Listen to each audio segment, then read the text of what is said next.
She's dead. Wrapped in plastic. Welcome to the Twin Peaks podcast.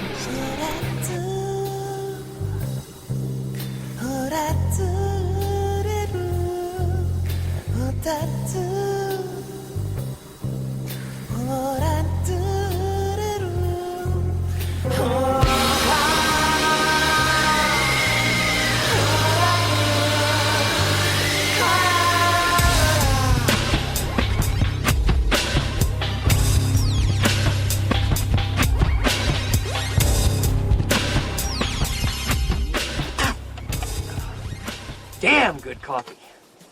And hot. Would everyone please take a seat?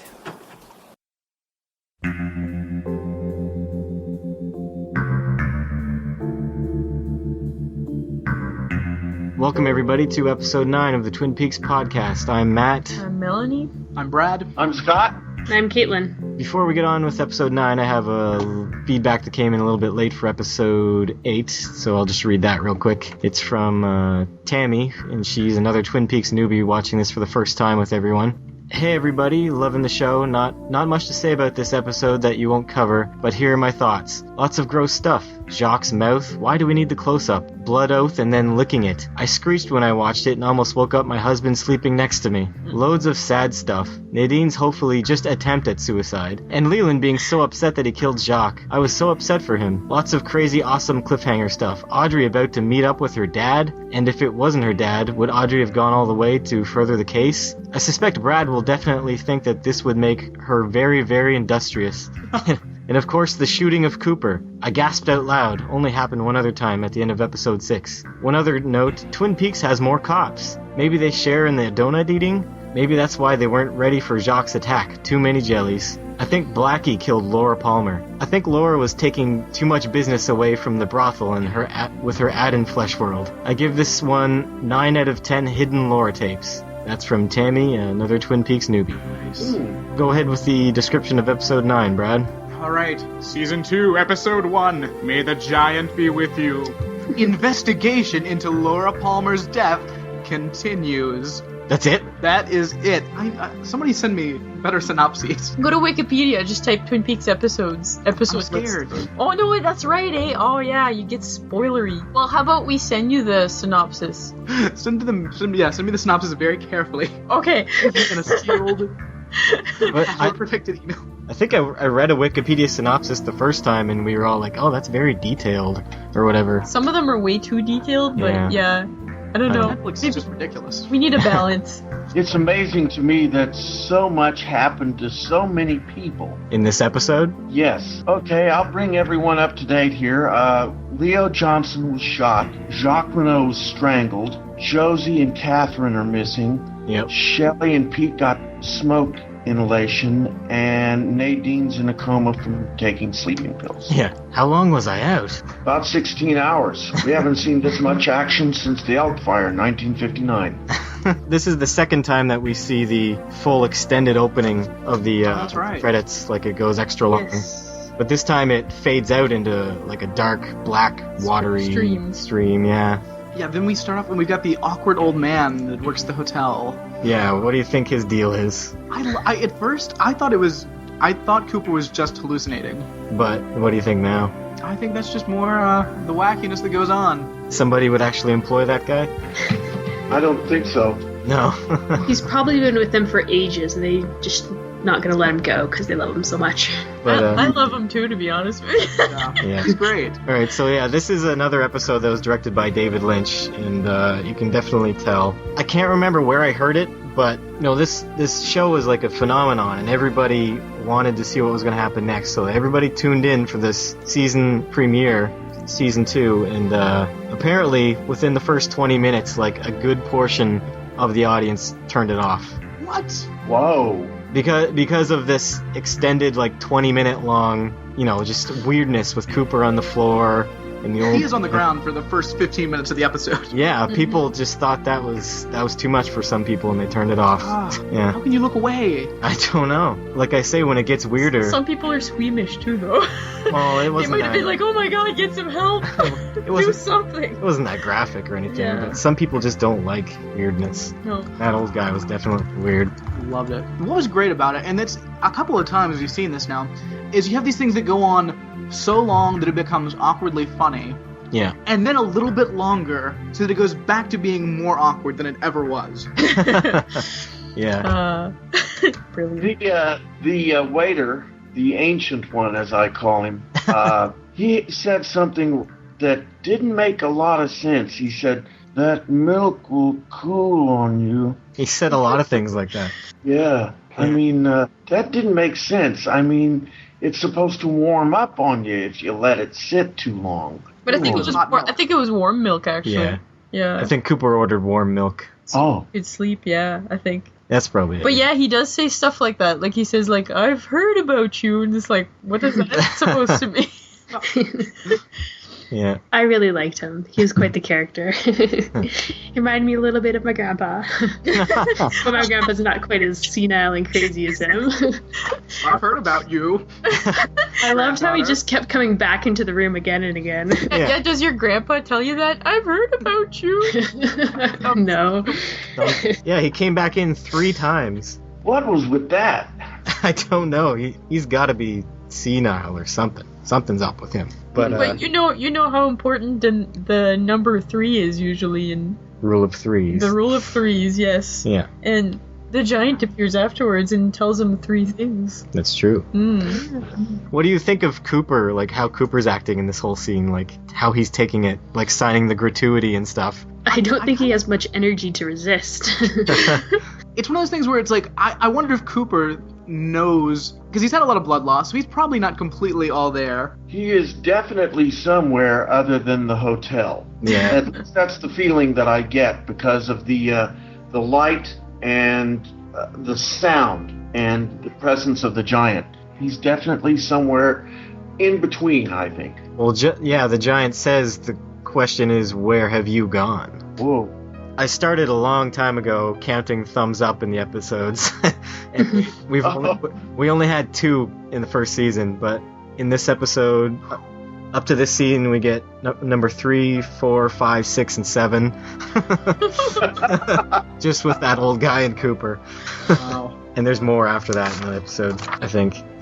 Oh, did you guys watch the videos I posted on Facebook, like the Donahue thing and the Alan Thicke thing and the SNL? I didn't watch the SNL one. Oh, that was the best Oh, one. that was really good. I whenever I go to the Twin Peaks page, there are people who put things with spoilers, and they do warn that there is spoilers, but I'm just still so hesitant to go to the page in case I accidentally click on something that has spoilers. I don't blame him. Oh, Yeah, I'm a little leery of looking at anything, but yeah, I watched the Alan Thicke thing, which was awesome. Purely because I want to know more about Cop Rock. I know. Man, I'm so obsessed with Cop Rock now after I saw that thing. It's a musical. Apparently it's a musical with cops.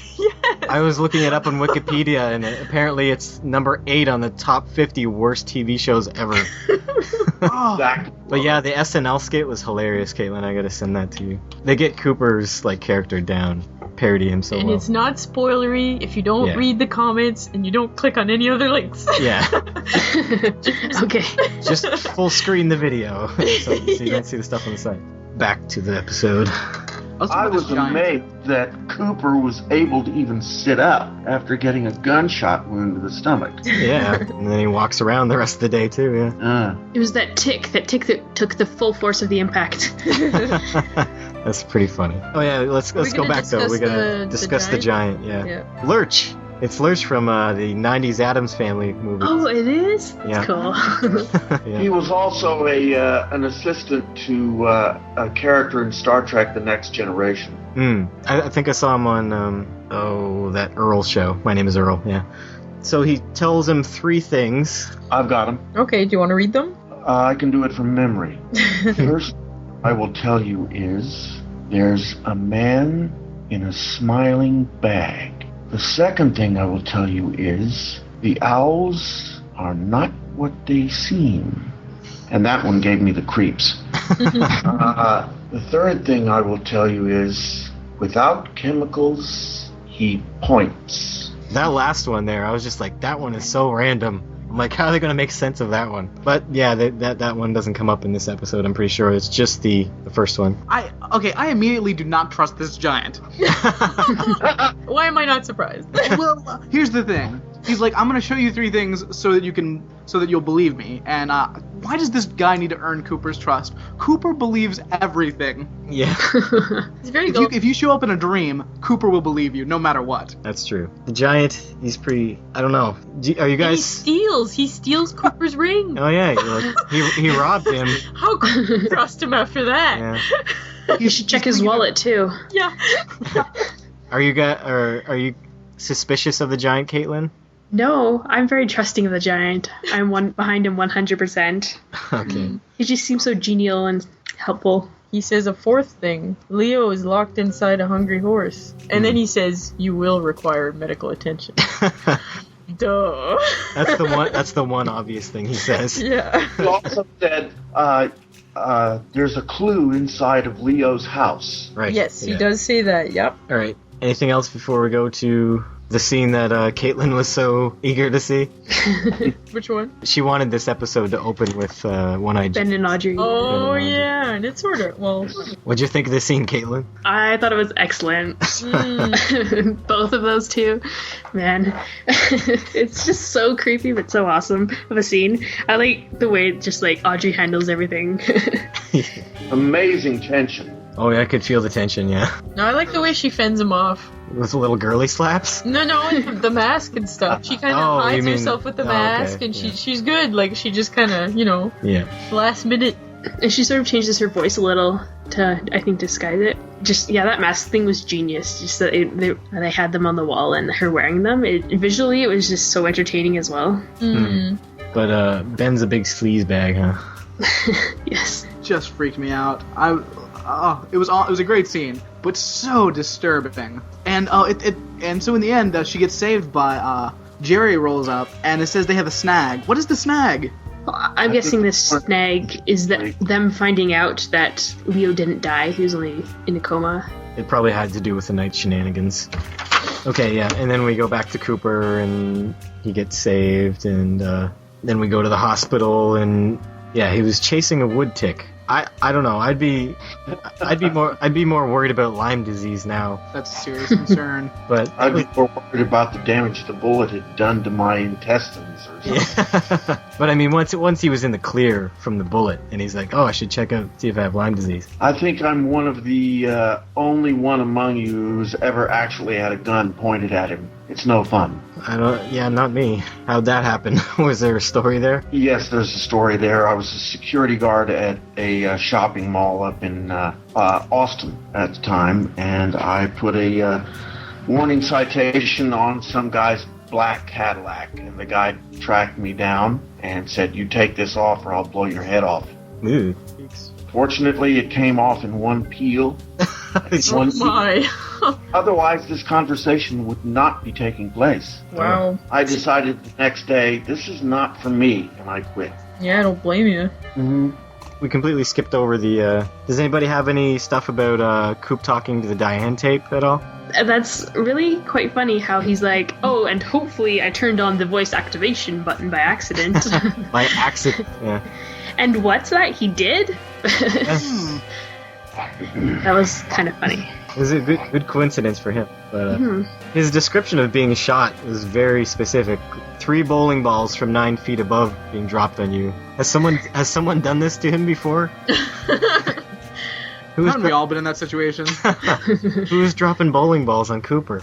They probably or they prepared him in FBI school for an event by dropping bowling balls 9 feet on his chest. But he seems calm, and he's not... he's keeping the fear from his mind, except when he realizes Ring really is gone, then he kind of freaks out a little bit, but... As he should. Yeah. I just got robbed by a giant! But in reality, it was actually just that old man, the waiter. So he laments about some things just in case he's gonna die. He wants to treat people with more respect. He wants to sit on a hill and solve the Lindbergh case and make love to a beautiful lady who he has genuine feelings about. Caveat. And he wants to visit Tibet. He's just like constantly proving he's like stand-up guy, and maybe he really does have no secrets. I wouldn't doubt it. He's got secrets. I'm still waiting for that book, by the way, his autobiography. I want to uncover some secrets. I'll never get it, though. Not with the postal strike. Sad. That's so much stuff that's supposed to come in the mail to me. I know, me too. And then to throw something totally wacky into the mix, like it wasn't wacky enough with that old dude. You hear Leland singing, "Oh, Maresy Dotes and Dozy Dotes and the Lambsy Divey, the Kiddly Divey too, wouldn't you?" What in the world? Hair's completely white. Yeah. So I don't think he's getting better. I think Brad was right. He is getting worse. There's so much about that scene I love. First of all, just to backtrack a little bit, I love when Maddie's talking about her dream. Yeah. Where it's a dream. She had a dream about a carpet stain, basically. Yeah. It was a very specific carpet stain in a very specific location, but it's quite disturbed her, and her aunt is freaking out about it because she's still crazy too. But it's her aunt is kind of weirdly. She's got weird psychic stuff going on, as we've seen. So maybe she has the same sort of weird dreams. But it starts off. It's like, do you miss Barbara or whatever? Yeah. Who? Your mom? Oh. Man, I didn't even notice that. I think Maddie's gonna end up crazy as well. Yeah, she's definitely going off her rocker a little bit in this episode. Yeah. Oh, somebody said, I think on the Facebook group that, or maybe it's in a feedback I'm going to read, I don't remember, but the carpet blood stain, apparently in the Japanese version of the show, they superimposed an image of Squirrely Peasant Bob over the blood stain. What? Yeah. They wanted to make it even more terrifying? Yeah, they wanted to make it even extra creepy. Oh, man. Wow. He's reflected in the blood stain. Yeah. Just in the Japanese version. I want the Japanese version. Alright, so yeah, what do you think of Crazy Leland singing? That was definitely off the wall. Something's going on there that I've got to do some thinking about that, and he's doing a lot of dancing and a lot of singing, and his hair's turned white. There's something there. Yeah. I love it. Simply, I love it. People are going crazy. There's singing. There's dancing. It's golden. Turning into a musical. That old man Leland, he's gone insane. It started back when his daughter was slain. Oh my. Are you gonna write a musical about this, Brad? Oh my god, I will write the Twin Peaks musical. Everyone's so freaked out when his hair must have turned white overnight. Hence everyone's startled expression, that's a little aside for me, but Maddie's looking a bit more hot. Was she wearing her glasses in that scene? Yeah. I think that's what did it. I think that's why she doesn't want to wear the glasses anymore. Because when she wears the glasses, she sees stains on the carpet. That look kind of like blood. That prescription's not working for her. Stano-vision. Worse. The glasses full. Ben and Jerry, Leland comes in singing to them. And they immediately start dancing, and Ben jumps up on the table and starts dancing. I love that. Jerry does the worm off the stairs. It's great. Leland's just ambushing people left and right with this song. I love it. You're just like going about your day, and then you just hear off to the side. Oh, Maresy Dotes. Yeah. But He found a new way to get rid of his stress and anxiety. By singing it, he imbues it onto other people in the room, and then they go crazy. maybe all his stress got absorbed into his hair. That's why it's white. I think the killing of Jacques was like a huge shock that just to his system, everything. That's why his hair went white. Yeah. Well, I feel like with Twin Peaks, there's a lot of people that are like right on the edge. Like everybody could really go one way or the other, and I feel like Leland, he killed Jacques, so he like turned that corner, and he's not. I guess he doesn't have the stress of being between, I guess, good or evil or whatever. And then your hair turns white and you sing. It's a lot easier. Were you guys off put by how Ben and Jerry reacted? Or, I was totally surprised. I was not expecting anything of the sort. yeah. But what else are you going to do in that situation? Just join in. Well, Leland has tried to come back to work and said he was ready before. I love that they're, I guess, accepting of it this time. I did some research on that scene where Ben and Jerry are dancing. That was completely ad-lib. Oh, really? Yes. Nice. I would believe it. Wonder what they were supposed to do. I have no idea. I would have liked to see that too. Okay, what's everyone's next note? I have Coop figures out what happened at Leo's. Once again, we see that Hawk is awesome at his job. Why isn't he the sheriff? Because he finds the flesh world and something else. It's because he's discriminated against. Of course. Okay, when Hawk brings in the flesh world, I'm not sure if I heard it correctly, but I'm pretty sure Harry said, "What issue is this?" Wow. He's a subscriber. I've got this one. Take it back, Hawk. Then there's anything else before Andy? Oh. Yeah, I'm okay with some slapstick, but his reaction to being bashed in the face with the board went on a little bit too long for me. Yeah, you're right. Yeah, I don't understand that at all. I was impressed how he was able to keep on his feet that whole time. I know. He's obviously messed up something in his inner ear or something. He's got to go see a doctor. I think though that's like a David Lynch thing where he likes to drag things on for way too long till you start feeling uncomfortable. Maybe I'm okay with dragging on like creepy scenes, but not slapstick scenes. Well, I think it's one of those. It's like the old man in the beginning. I feel like you shoot a lot and you have all of this. He has to do it forever, and then you get in the editing room, and I feel like David Lynch is like, it amuses me to leave as much of this in as possible. He probably did do that. Which is what I would do. Yeah, exactly. But so Andy's bumbling actually turned out to be useful, though. I guess that's a good thing that he got smacked in the face. But are you guys glad to see Albert again? Definitely. In a way, yeah. In a way. In a way, are you not an Albert fan, Scott? Well, actually, I find his stinging remarks rather entertaining. Yeah. Some of them I have employed myself. Yeah, he's... Like the redneck I came in contact with during the weekend on a date, and I said, "Look, it's trying to think." Oh, Lord. That's a pretty good one. Yeah. I can't see that turning out well, though. Yeah. Harry has a line in here that cracks me up because it's so awful. It's Albert says another great moment for law enforcement history, and then Harry comes. He has a comeback ready for him. Hey Albert, looks like you were more right than you know. We found a shoe. That's such a horrible line. It is. It looks like you were more right than you know. Yeah. And that was his comeback. I hate Harry. I hate him.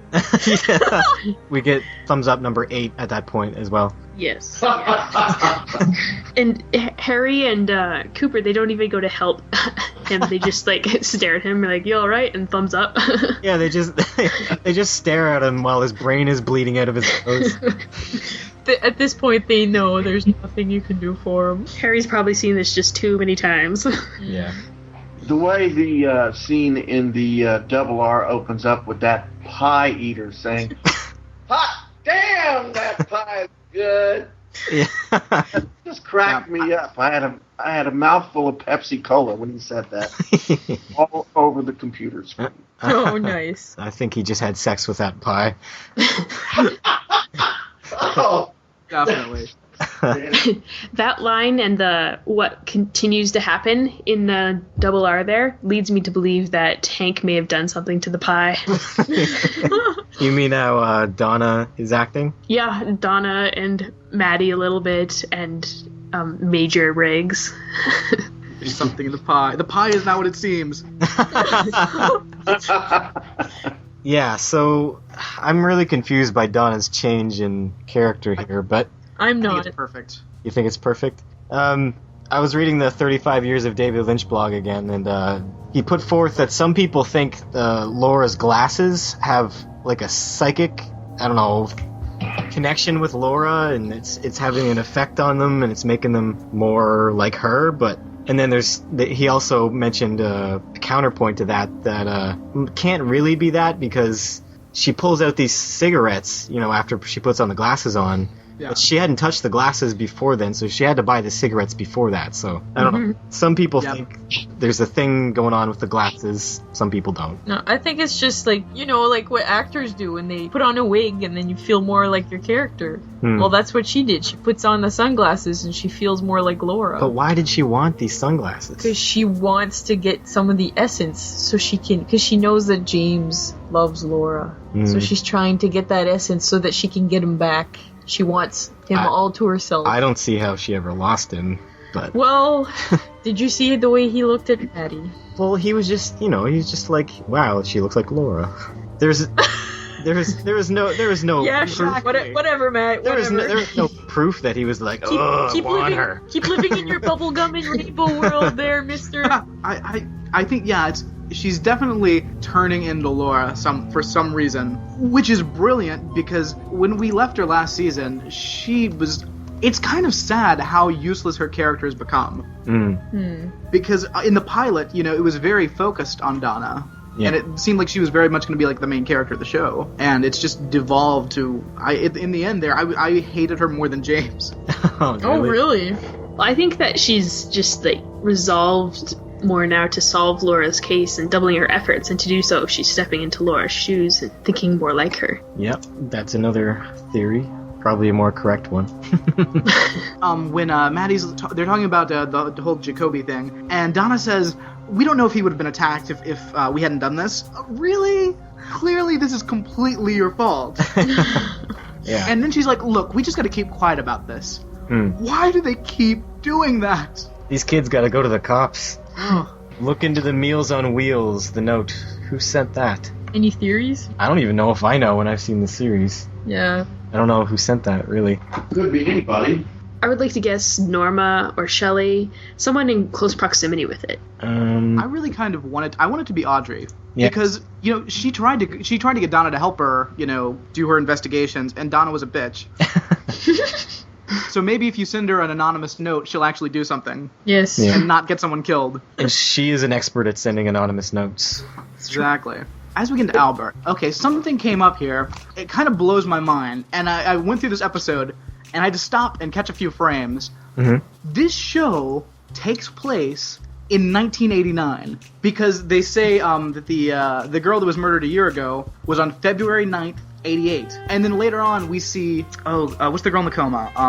Ronette. We see on her chart that she was taken to the hospital on February 24th, 1989. Yeah. Oh, yeah, that's true. And the show first premiered in April of 1990. So this show is set over a year in the past.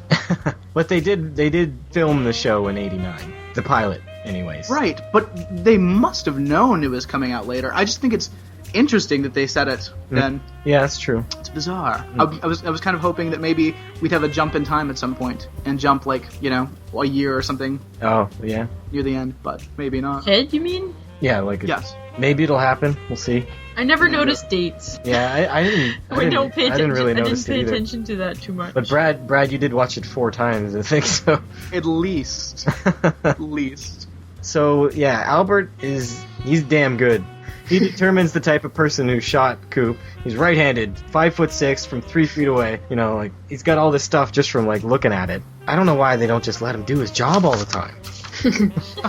They're always making it hard for Albert. Seriously, this is a murder investigation. They find out that Leo was locked up during Teresa Banks. Leo inside a hungry horse. Yeah, he was locked into jail in Hungry Horse, Montana in 88. So that absolves him of Teresa. February 9th, 1988, nonetheless. Yep. Yeah.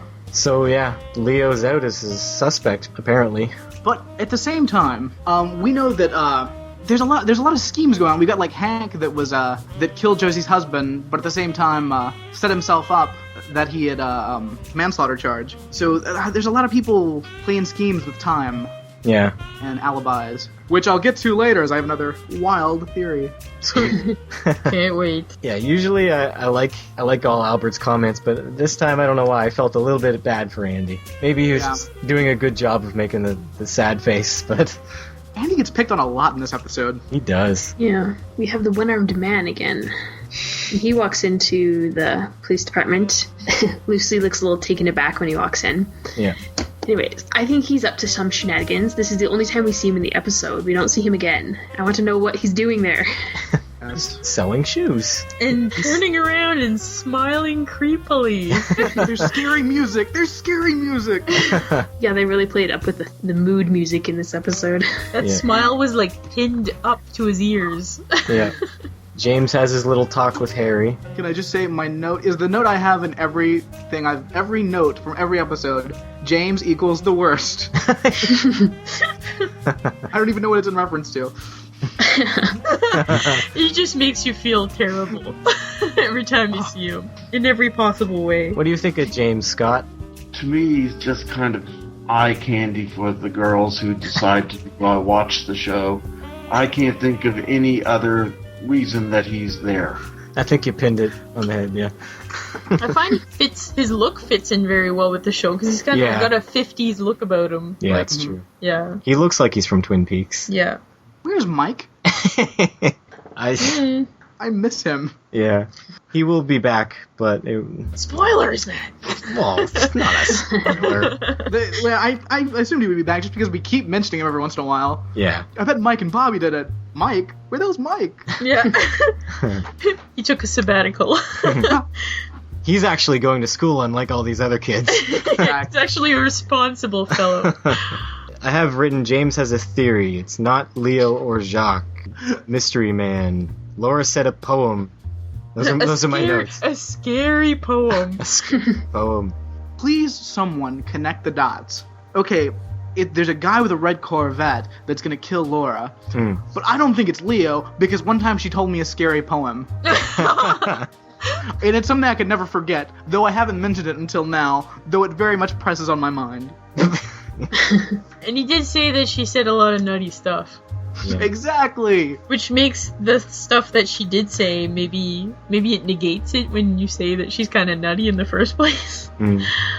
But it is kind of creepy, what she said. What do you make of what she said? She said the Fire Walk With Me poem. She said, "Would you like to play with fire, little boy? Would you like to play with Bob?"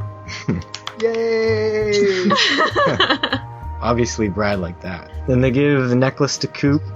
I love how Dale wasn't suspecting Jacoby to be involved at all. Yeah. Yeah, that's what he said. I didn't figure him to be involved in this at all. Yeah. Even though he's super creepy.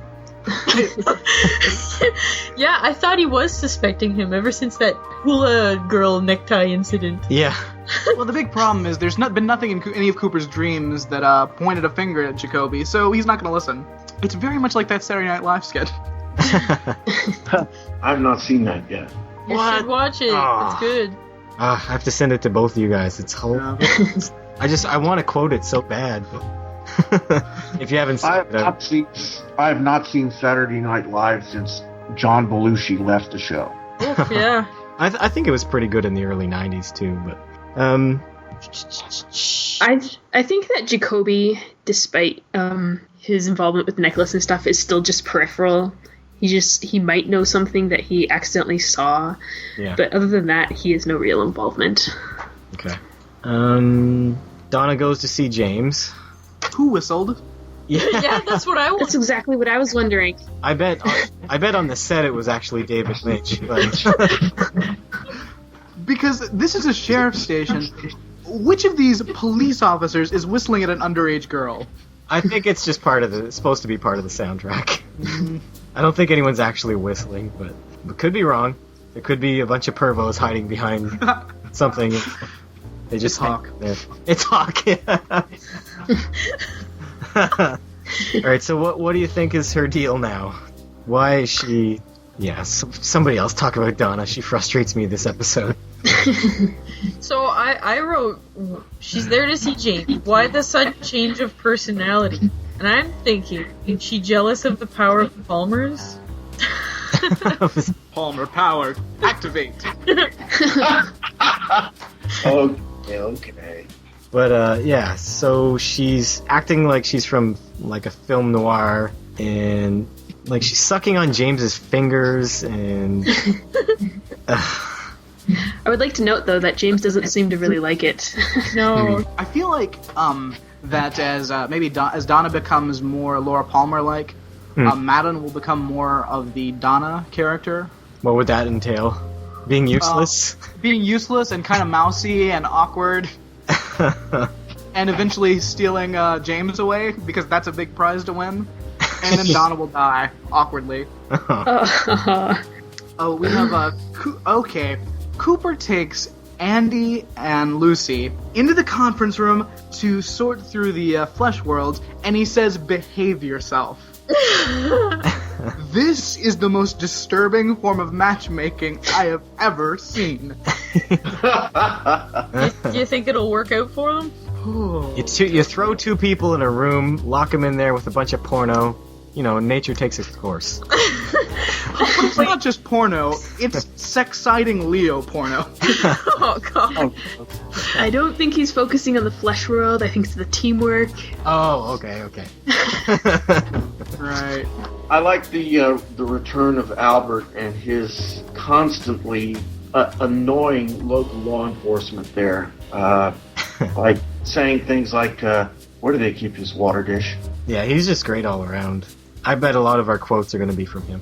I especially like when Cooper said, Albert, where does this general hostility come from, or something to that effect?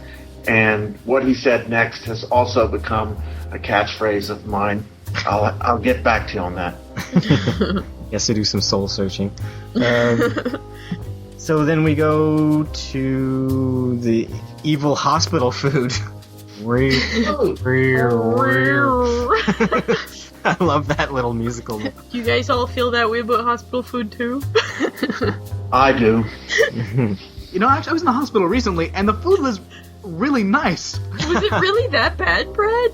No, it was great. It was. No, I mean, your sickness. You were well, that's actually where I picked up the sickness. Oh my God. Yeah, I got out, and then that's when I came down with the 6 days of laryngitis. Holy crap, they need to sanitize better. Yeah. So they talk to Jacoby. Who does a weird blaming the victim thing. Yes, she let herself die. It's her own fault. Hey, psychiatrist, don't do that. I was kind of thinking that too. I think I'd mentioned once before that, Laura kind of wanted to die. It makes sense to me. She was kind of going out of control, pretty wild, and it was like the ultimate thing. It's like going. Why would she want to die? It's like going out with a bang, the way she did it, anyways. Yeah. Why would she want Literally. That's crude, Brad. So. Why would she want to die? What? I cannot speculate on that. No, but Brad and Caitlin, can you guys speculate on that? Why would she want to die? Well, she wasn't really. I don't think she was ever really a happy person. She was never satisfied with what she had, her life, or what she could get in life. She was always trying to find the next big adventure. Leo and Jacques, the cocaine or whatever.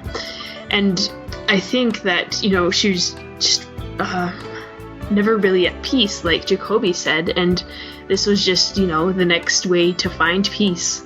And it's kind of crazy how it added up to all that, but I think that's what she was going for. I mean, yeah, she was burning out pretty much. Yeah. I mean, with the prostitution and the drugs and all, I mean, she was pretty much at the end of her rope, I gotta think. Yeah. Bobby even mentioned it at the funeral. He's like, you all knew, it's all your fault, everyone. So he heard the fire alarm go off, and he smelled scorched engine oil. Did Big Ed have something to do with this? And then I like the next quote, not the next quote, when he says he smelled something, and then he wasn't sure what it was. Okay. It's usual in cases of strangulation for the victim to void his bowels. He said it so intensely that I was like, ah! It was like he had malice behind it. He was like, hey, look, Jacoby, sometimes they void their bowels, alright? Deal with it. And Bobby tackles hospital food after that. Wow, wow, wow. Yeah. Bobby reunites with Shelley. He's still going on about not letting Leo hurt them. Yeah. Sure, now you can take him, Bobby. Right. I think last time, though, he's like, did he say, I won't let Leo hurt you? And then this time he said, us. Well, well, they love each other, Caitlin. Big L word. He says the big L word. Did he say it because he means it, or did he just think he had to say it? I don't know. I think he kind of felt a little forced into it and wasn't quite sure what he was feeling. Yeah. I think if you almost take an axe for a girl, I think that's the real thing. Yeah. Oh my god. Also, Bobby looks super 90s. He's wearing the pinnacle of 90s fashion. It's hilarious to me. Is that with the plaid shirt tied around the waist? The plaid shirt tied, the hair. It was like a perfect encapsulation of the 90s to me. Yeah. Oh yeah, he just said he guesses he loves her though. He doesn't really love her. I guess I love you. And he says that twice. Yeah. I guess I love you too. Yeah, at this point I noticed a common theme. Nadine, coma. Leo, coma. Ronette, coma. Yeah, it's such a soap opera cliche, Poor comas. Poor Dr. Hayward. Yeah. He's so busy. He's got to be the coma specialist of the state by now. Yeah. Definitely. But then we get Ed's backstory with Nadine. I love this scene. It is a good scene. Mostly because of Albert laughing.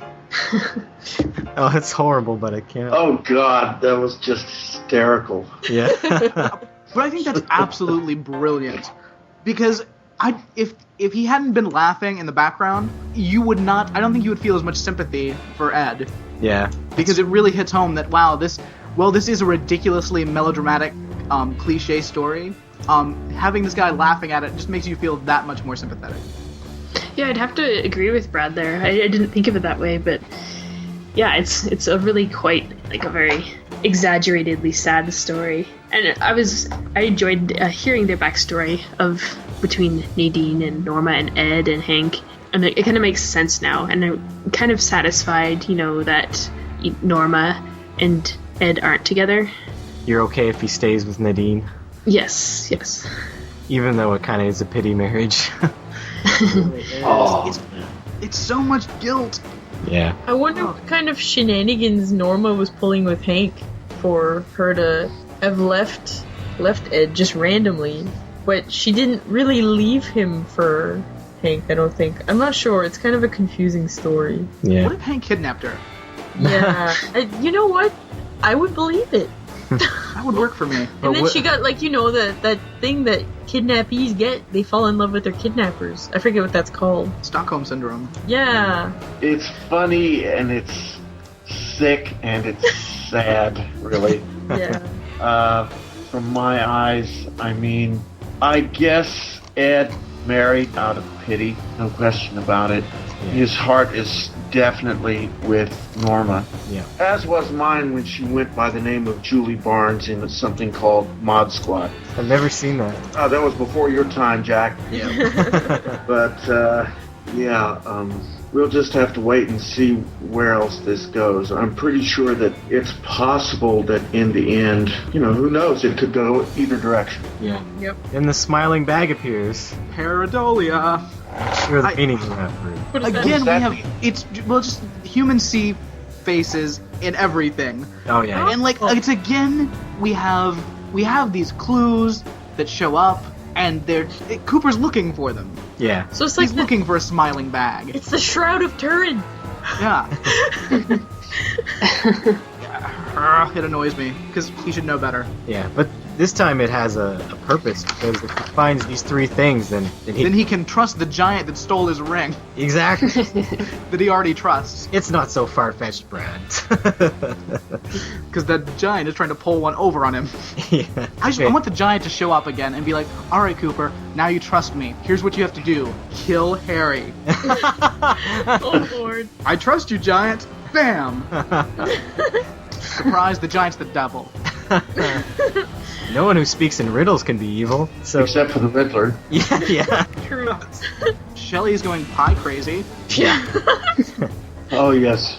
Bring me 2 pies. What? No. She must be pregnant. She's definitely Maybe. pre-diabetic. Yeah. And the hospital food almost finishes Pete off. I thought he was gonna enjoy it at first, and then he took off the oxygen. It almost looked Yeah. like it burned the inside of his lungs. Yeah. Oh no. Yeah, same with Bobby and his father. I was so, I don't know, I guess I was very uptight that Bobby was going to start laughing at him. I was saying in my head, if Bobby starts laughing at him, I'm going to kill him. I was kind of thrown off by Bobby's reaction too, even though we did see him cry once before. I really liked this scene. I thought it was really well written and acted, and the music was really good for it too. It all fit together well. Did anyone feel a well of emotion watching that one? I was slightly touched. No one wants to admit it. Yeah. Only slightly touched. You felt a slight tingle in your left ventricle. I didn't feel it as much as Bobby, because, it's the relationship between those two, but there's a lot more to Bobby. I'm impressed. Yeah. I really like the scene, but I felt like, is the Major about to die? What's happening? This is like a big goodbye speech. I know exactly what I thought, because as soon as he starts leaving, Hank's like, "Hey, Major." I just expected him to pull out a gun and blast him right there. Yeah. He's going into the Stargate program now, so he's not going to see Bobby for a long time. Well, because my other question is, what is this big, secret, undercover, classified military operation he's running in Twin Peaks? He must be based out of Seattle as well, like Cooper was. I'm not sure if we get confirmation of that, but I'm just guessing. Well, if he was doing something undercover, why not a out-of-the-way place like Twin Peaks, where he could, That's true. do something undercover and get away with it? No one would suspect. And we don't know what he's doing either, so it could be anything, right? Right. True. If it's Air Force, my theory is UFOs. Could be. Robot owls. He's piloting them. He's behind it. I knew it all along. Government. It was a robot owl, squirrely man Bob that killed. Bobby remembers Hank shooting Leo. Did he remember? Or so had he forgotten that he shot him? I think he just found out who he was. He'd never seen Hank before, and now he'd seen him in context. Yeah, that's how I took it too. Okay, well, here's my big crazy theory that I've been working with. Alright, so we know that there's this person that Bobby killed. So I'm thinking that the person that Bobby killed is the person that Hank went to jail for. Oh, so Hank ran over a corpse? Well, no, I'm thinking Bobby ran over a corpse. Oh. And then somehow Hank used that for an alibi. Ah. Because he was off killing Josie's husband. And so, however, I don't know if Laura's connected to Hank and somehow set that up. But that's what I'm thinking at this point. Interesting. Very strange. Any thoughts, Caitlin? No. Nope, fair enough. Let's move on to the pile of donuts and recapping the whole night's events. Everything we know so far. Donuts tie in with everything. That's I think what they're going for there. Because they had the shot of the donuts and you could see it superimposed over everything you saw. It means something. Circles. Circles. Well, yeah, the coffee pot circle, the donut circle. Circle brand shoes. Circle brand shoes. A circle street light. Yeah, I don't know. I have no idea what sort of symbolism that would be, though. Yeah, either. Is it symbolism or is it just a motif? It could be a motif, yeah. Mm-hmm. Like the Twin Peaks motif. Yeah. Twins. Twins are a motif as well, I guess. So Andy's crying again, and he stands up to Albert. Oh, God. He stands up to Albert, and Lucy likes it. Yeah. Swoon.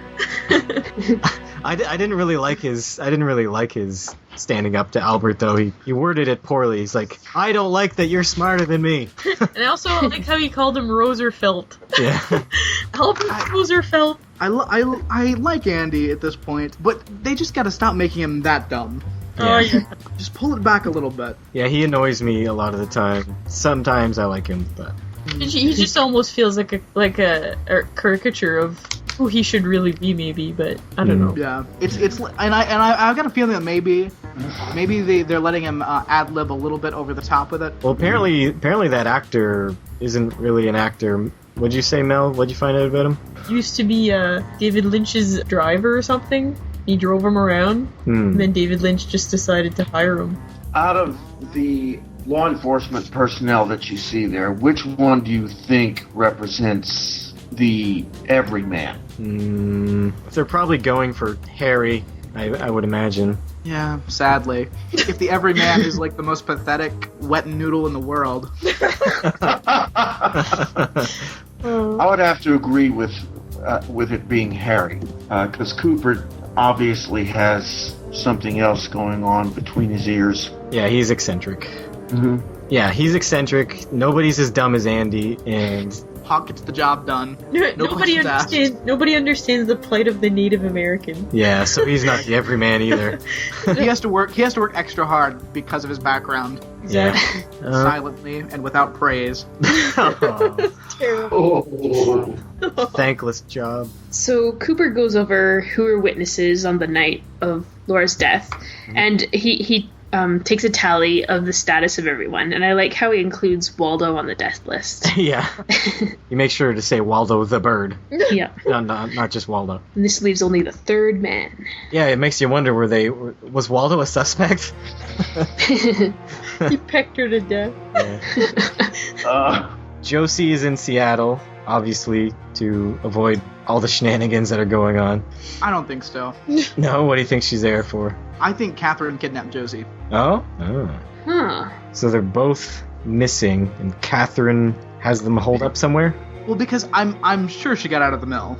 If Shelley got out, then I think Catherine got out. And she's suspicious of Josie because of the insurance scheme. So I think maybe she either forced Josie to write the note or caught Josie at the house right before she was going to leave to go to Seattle. Okay. What's she going to do with her if she has her caught up? I don't know. I guess get information, and then who knows. All right. Odd job calls for Josie. Right. So that guy you wanted to come back is back. Yes! Odd job is in the mix! Oh, I've forgotten about that guy. We find out that Josie is really a mobster. Also, Harry has no idea what his girlfriend's doing, ever. Well, they've only been going out for how long? Like a month and a half, maybe? Yeah, something like that. Yeah. A few weeks, or like a little over a month, yeah. Yeah.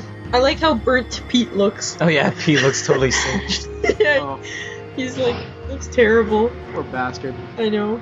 I think it's really sweet how Pete is worried about Catherine. Yeah. And I think, Catherine's just laying low right now. That's a good idea, though, Brad, that she has Josie.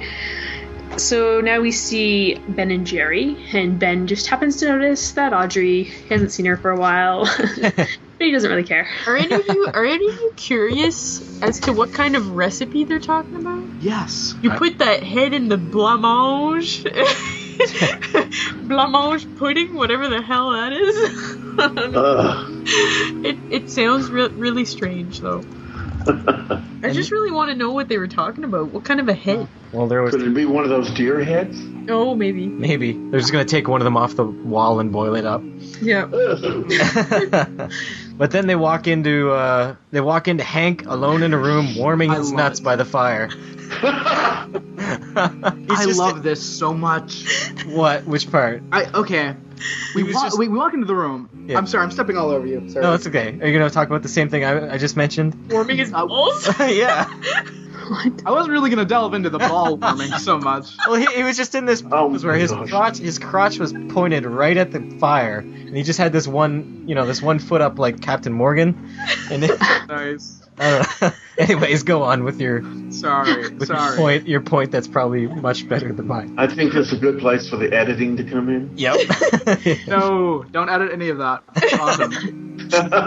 I'm super excited. Okay. Go. Okay, so Hank is in front of a big fish. Yeah. So, and then I didn't notice the that. two horns come in, and we have Hank with two horns on each side of him. Hank is the devil. He's the big fish. He's the devil. I want Hank to be the big evil mastermind.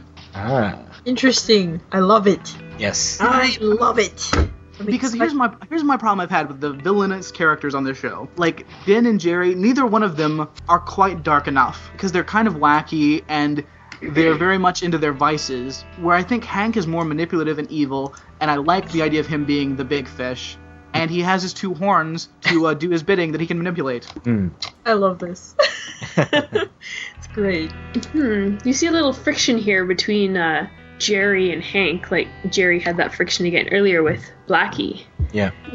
Ben's more of the smooth businessman, but Jerry's got a Napoleonic complex. He's kind of like Joe Pesci or something. Yeah. He's an angry little man. He reminds me of Joe Pesci. Like, he could be like Joe Pesci's little brother. But they review Hank's work for the evening. Leo was chopping wood inside. You know, Leo. You know Leo. What?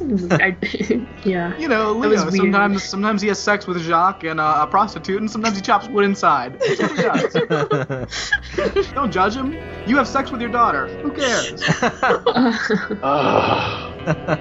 There's a short scene with Audrey. Anyone have anything on that? I think Blackie's lashing out because of the earlier incident with Jerry and the withholding of the drugs. I also think that she might be hurt that Audrey rejected her advances. I like to think so as well. Of course you do. Right. That's That's just settled. in my mind. Donna's taking over Laura's Wheels on Wheels route. Wheels on Meals. Whoops. That's a Jackie Chan movie. Is it really? Yeah, it is. Wheels on Meals. Wheels on Meals is a Jackie Chan movie. Nice. So it didn't come out of nowhere. Meals on Wheels. She's taking over that route. You're actually putting out advertisement for that old movie. Yes. Okay, when she's calling about taking over the Meals on Wheels, the phone call, doesn't it sound like she's just trying to get the car? Yeah. Because Donna's like, yeah, I want to take over Laura's Meals on Wheels route. Yeah, just so you know, we'll do that. Can I use the double R station wagon, by the way? Okay, great. Alright, thanks. See you at 9. Yeah. On to the Hayward Supper Club. Oh my goodness. Oh boy. That made me feel very tense. Where did those kids come from? Yeah, by the way, we have a new sister. Yeah, there's a new sister. Meet Christine Hayward. And there's also the sister we saw in the pilot only. She's back. She's ungrounded for now. She doesn't have to worry about being ashamed anymore. Yes! What is the Hayward family doing to their children? I know. Well, did you notice how they were... What did you say, Matt, during the episode? They're there eating their meal, and the poor other sister has to play. Christine has to play the piano the whole time. She's not allowed to eat. I know. Children are meant to entertain. Entertain us, children. Or you're going back to your room for another month. But did you notice how when she was first introduced, she was trying to prove her worth to them. She was saying how she accomplished this and accomplished that. Yeah. And she was so awesome. Look how awesome I am. Please don't send me back to my room. What is happening? Well, look at what they did produce. She's amazing at playing the piano. She probably can sing and act, and it's a fantastic costume that she probably sewed all by herself as well. Yeah, don't send me back to the diet lasagna assembly line. Exactly. Oh, please, don't break my legs like you did Mom's. Man, maybe, yeah. Ooh. Doc Hayward's a tyrant. So, did you guys think that was an inappropriate poem at all? Yes. Yeah. Hey, I know your daughter died last week and we just buried her and you've kind of gone crazy. Here's a poem about her. I'm gonna use her name a lot. Yeah. And they're really creepy about it. Yeah. I just wanted to I was just cringing. So inappropriate. She blew her last chance. They'll put her back in the room for the rest of the series, probably. Never go to the Haywards for dinner. It looks like hell. Yes, it does. If And you're then, of invited, course- run. And then, of course, poor Leland starts going nuts again. Yep. Creepy.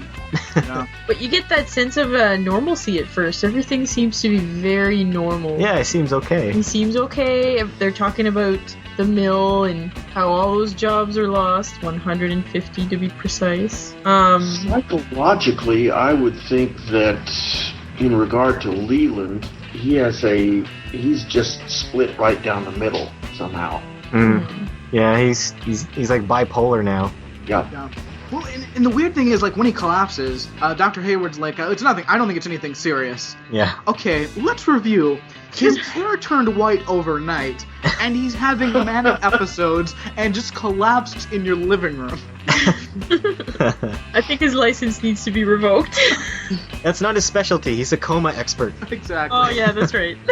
Go fetch my bag. Hey, doctor, do doctors use doctor bags anymore like that? In Twin Peaks, they do. Forever behind the times. Well, Harry did say that Twin Peaks was a long way from the world. And it's 1989, not 1991. That's true, I forgot. It was the 80s. It was a different time. Yeah. It's Different not the time. 90s yet. Donna and Maddie seem preoccupied the whole dinner time. You're Except they start going crazy when Leland starts singing. Donna was like maniacal. I thought she was crying, but I guess she was laughing. Maniacally. It looked like Donna was flirting with Maddie at one point. Really? There was this look that she gave her, and I was like, what is happening right now? How close are you to turning into Laura Palmer? Get away from those sunglasses. Down. Coop back in his room. I think he should be in a hospital, but he's back in his room. It's been 19 hours since he was shot. He hasn't had sleep for 3 days, I guess. That's insane. Absolutely. Yeah. So he quickly drifts off to sleep, and then we get a scene with Audrey, and she apparently thinks Coop is God. So she prays to him. She's probably terrified, and she's trying to reach out to the only one she thinks can help her. Yeah. Was it just me, or did it look like, I don't know if it's the headboard or the wall of the room that Audrey's in. It looks like the zigzags from the carpet in Coop's dream. I didn't notice. I'll have to check it. You're right. I didn't notice it. I did. Can you recall it from memory? Pretty much. Cooper thought he was dreaming the giant when he's talking. The first time. Yeah. Oh, the giant comes back.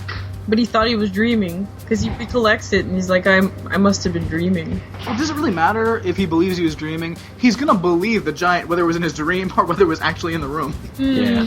True. Yeah. That's how Cooper rolls. Yeah. Yes. Alright, so the giant tells him one person saw the third man, 3 have seen, and only 1 has really seen him, I guess? Actually, what he said, I think, was one person saw the third man. He have seen him, yes, but not his body. Right. Person. One who is known to you. Ready now to talk. Right. So who do you guys think that is, that person? Ronette Pulaski. Yeah. That's the most obvious. What do you guys... And he forgot something. Yeah, what did Coop forget? I think the note from Audrey. Yeah.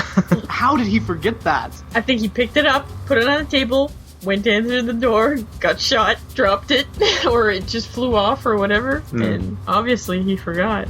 That creepy old man kicked it under the bed on purpose. Yeah, probably. Nothing? I think we should move to the Freaky hospital? Yes, that was absolutely terrifying. Never forget, this is a show by a guy who has been known to sometimes direct horror. Yeah, that was a terrifying scene. Yeah, the shot reminded me of The Shining a little bit. This was Christmas for me. I was so happy. I've waited so long to see my boy Squirrely Peasant Bob back in the mix. Yeah. And this... Doing what he does best. Doing what he does best. Living his life, living his dream.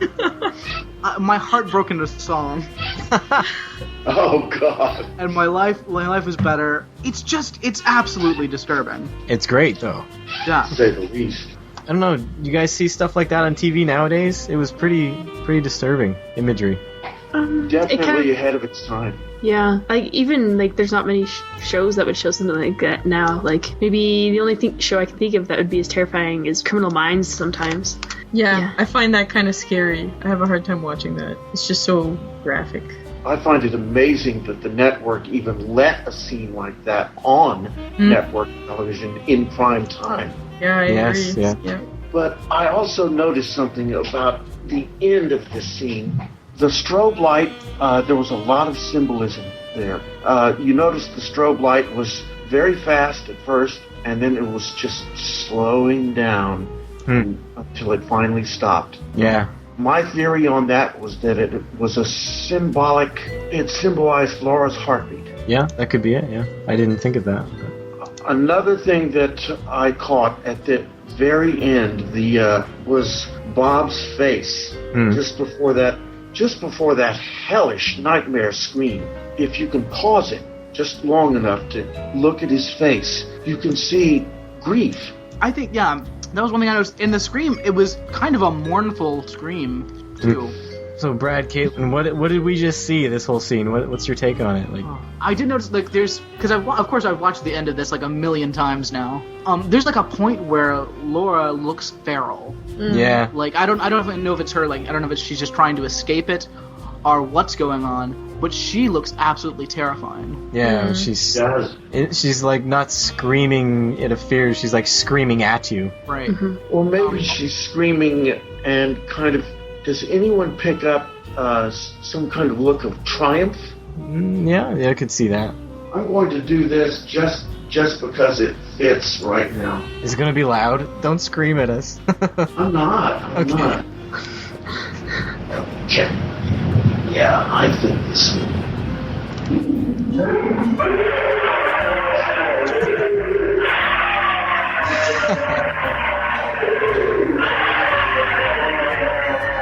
Wow.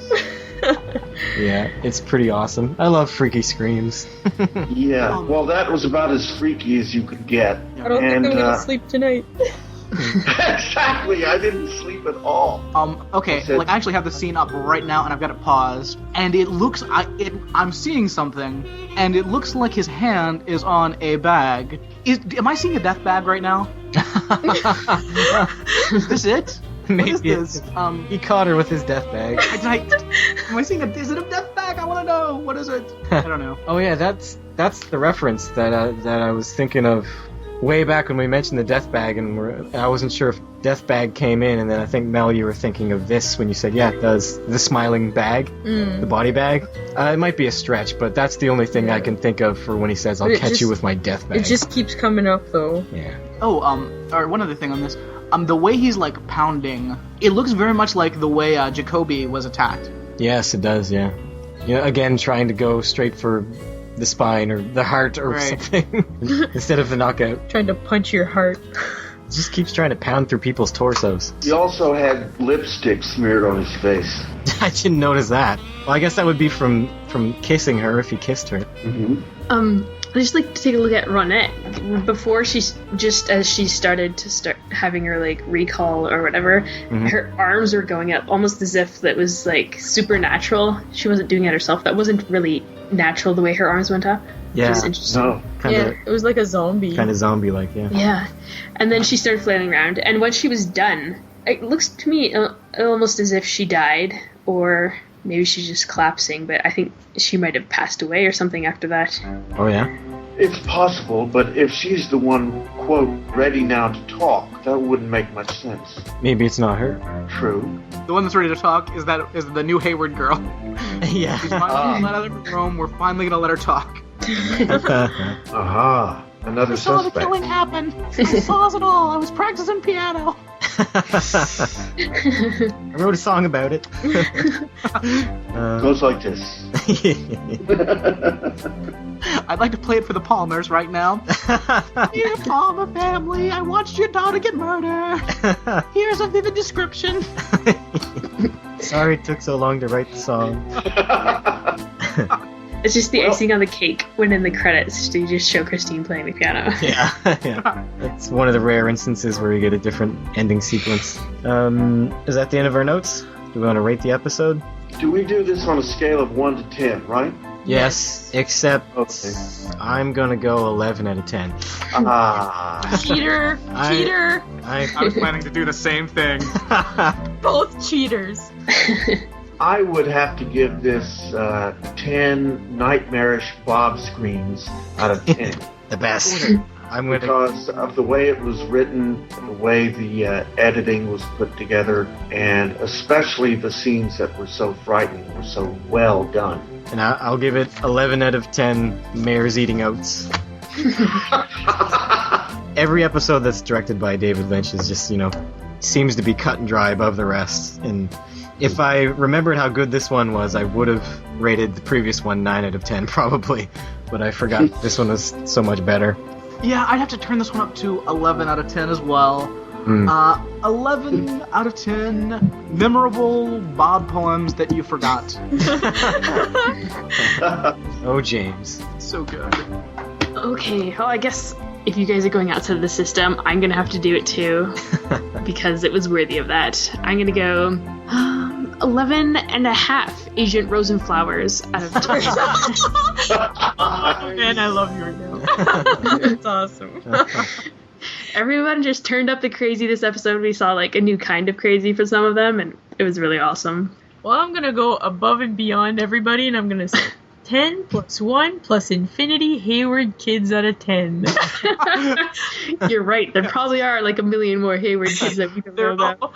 They're all hidden in the floorboards in the attic. In the lasagna factory. Being fed fish heads. Oh my gosh. I don't know, it's the start, it's kind of sets a tone. It's a good creepy tone. I like that tone. I want this tone to continue throughout the season. Yes. Who's got a quote or two? I've pretty much done my quotes. Yeah, you grabbed them all from memory. You got good ones. That's too. Pretty impressive. Yeah. Thank you. From this beautiful scene between a father and a daughter. Oh jeez. I think you should go now. I really, really do. Go away. I'm shy. Good impression. Yeah. When did you start smoking? I smoke every once in a while. Helps relieve tension. When did you get so tense? When I started to smoke. Yeah. Yeah. She's just trying to be cool too much. Being someone she isn't. Andy, how's the nose? Not a mark on it. Only blood squirted out. Where do you keep his water dish? Good work, Andy. Yeah, woof. Right. Oh, so insulting. Brad and Caitlin have any runners-up? I do. Okay, here's one. Bobby, would you care for a piece of pie? The huckleberries are particularly delicious today. Particularly fresh and delicious. That's Town is awesome. pie crazy. I don't like the way you talk smart about Sheriff Truman or anybody. You just shut your mouth. Yeah, not the best insult. Oh, I love it. Yeah, and it's what you call a three-hanky crime. Nurse, I mean it. You'd better speak to that kitchen. Feel like somebody taped my lips to the tailpipe of a bus. From Leland. I feel happy. Begin the begin. Weird. So let's get the feedback and then we can close this out and go to bed. Actually, I have some audio feedback. Should I set this one up first, Mel, or just play it? Just play it. It's a wonderful. Just wait. Just listen to it. Alright, I'm just gonna It's play this. wonderful. I'm just gonna play this. Hey there, this is Paul Mackey in Elk River, Minnesota, and I've just got to say that you people suck. Back in the day, we had to wait a good 3 months or so in order to find out what was going to happen next, and the guys got to watch it pretty close to back, and that sucks. I'm actually a pretty avid follower of television on DVD, and I enjoy it very much for just that reason.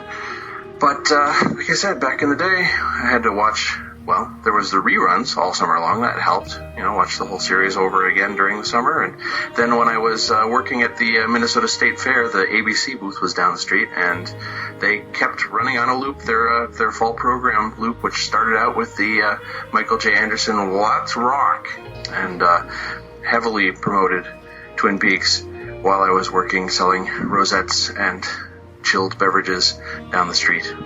So, in summary, you suck, and hope you're enjoying the beginning of season 2. Talk to you later. Bye. Why does that guy remind me of Agent Rosenfeld? You were so worried that they That would gave be me a heart insulted. attack the first time You guys suck. Oh my god, no. Then you started crying and you didn't listen to the rest of the message, did you? Yeah, pretty much. That did actually happen because I started playing it and Mel was down here. I played it really low because the title of the MP3 is "You Suck," and I played it really low. And he's like, I'm Paul Mackey, blah blah blah. I just gotta say, you guys suck. And then I turned it off because I didn't want Mel to hear it and get depressed. That would have been fine. And then I had to wait a while till Mel left to listen to the rest of it. So this whole time I was just like, oh my god, who would send me this horrible thing? Going to the Not only do I dislike your podcast, I'm going to spend the time to make an audio comment to let you know how much I hate you, and here are the reasons why. Yeah. I was like, this man has no soul. Matt, I don't like this newly discovered secretive nature of yours. I was trying to protect you. Yeah, fine job you did. But thanks for that, Yeah. Paul Mackey. Thanks for turning it around. That was great, Paul. I loved it. Can I say something? Sure. Though we are in an age where we can just go on to the next episode, and yes, we usually get to only have to wait a week, because we had to delay recording this episode, we got to watch the season finale, then we get to watch this first episode, and we've had to wait, 2.5 weeks now? Yeah. Which is just cruel and unusual punishment when it's right there waiting. Yes. It's just staring at you. Yeah. I've been going crazy. All right. Peaks on the brain.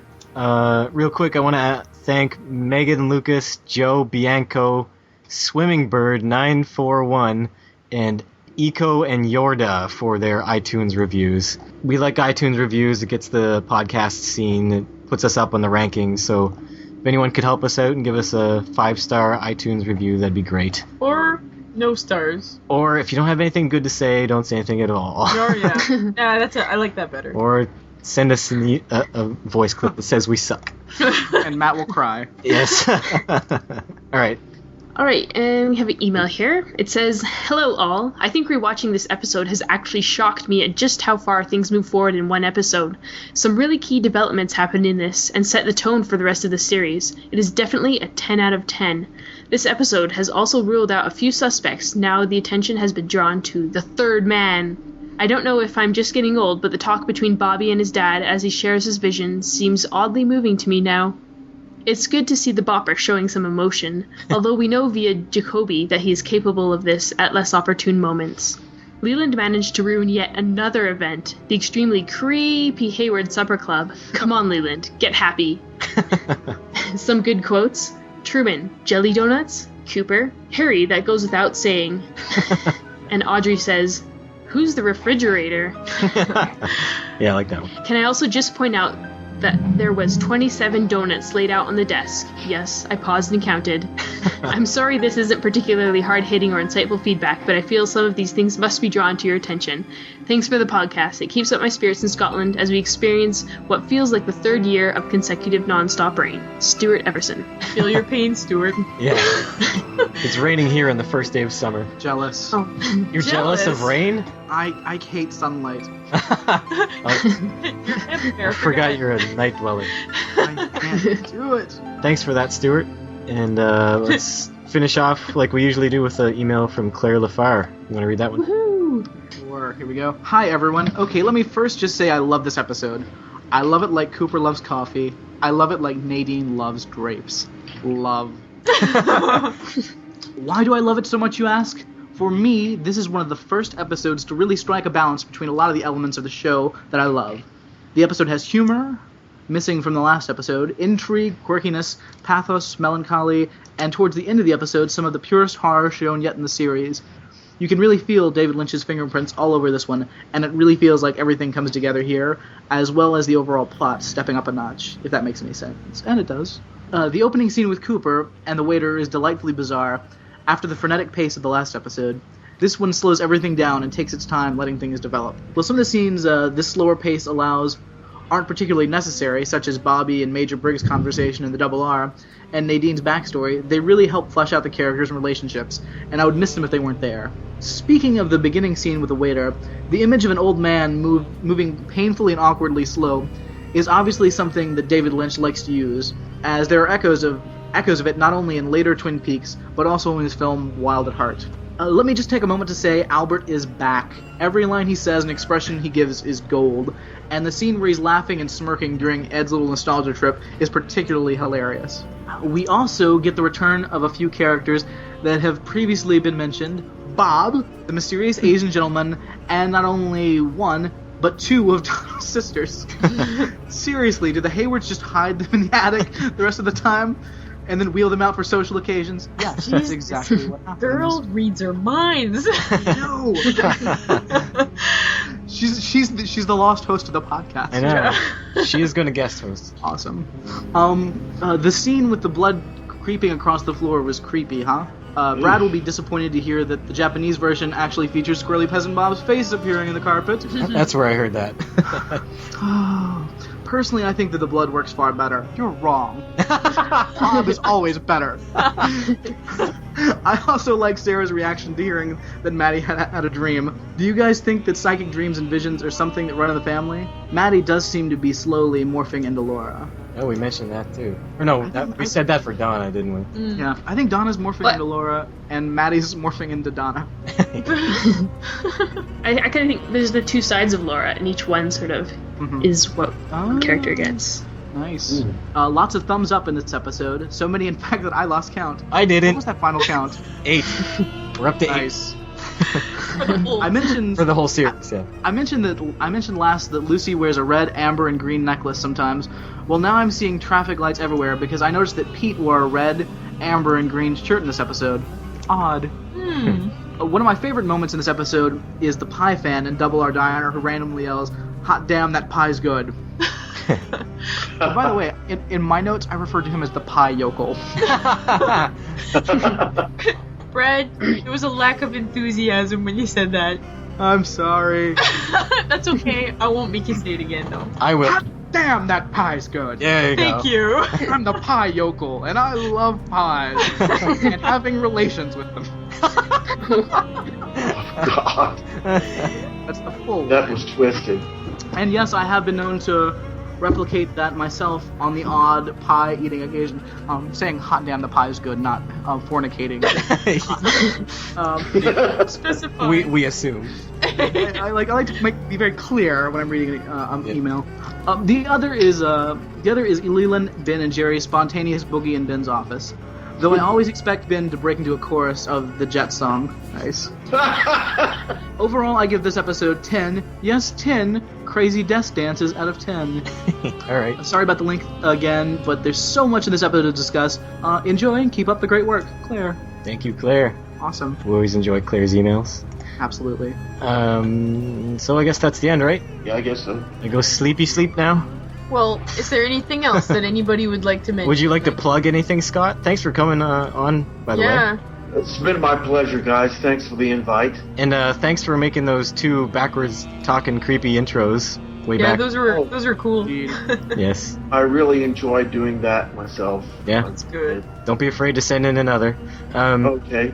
I would just like to add, if you've enjoyed this program, tune 239.567 megacycles. If you can't find that, drop it. I don't know that reference. I'm sure somebody does. I do. Yeah. That's all you need. But you're the only one. Would you like to plug anything? Not really. Y'all are doing a fine job, and I'm glad to be part of the group for this week, and I look forward to maybe a return in the future. Cool. Especially on the final episode of the series. That one's taken. Oh, darn it. Illyrio's got that one. Note to self. Kidnap Illyrio. Someone has to teach him a lesson. Yeah. Yeah. Okay. Always mucking things up. Okay, so thanks for listening, everyone, and we'll be back with episode 10 within, roughly a week or so. Bye. Bye. Everyone, say it in unison. Bye. Bye. We'll miss you. I love you. Bye. I'm going back to the attic. I gotta go write a song. And scene. Thanks for listening. Check us out on twitter.com/TwinPeaksCast. Search for the Twin Peaks Podcast group on Facebook. And visit us on twinpeakspodcast.blogspot.com. Email your feedback to twinpeakspodcast@gmail.com.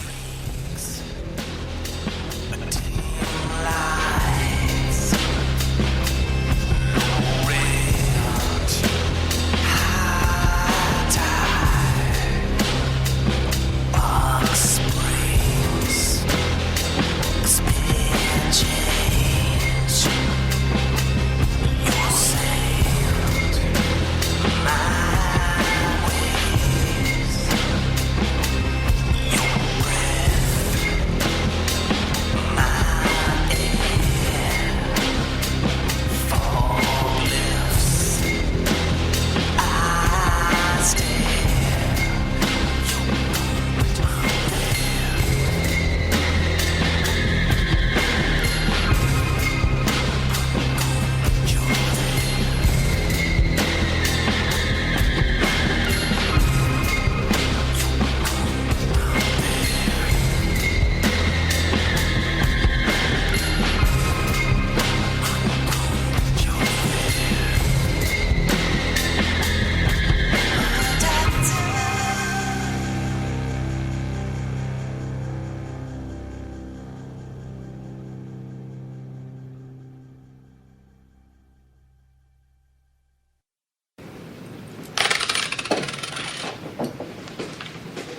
Here's a tune for you guys.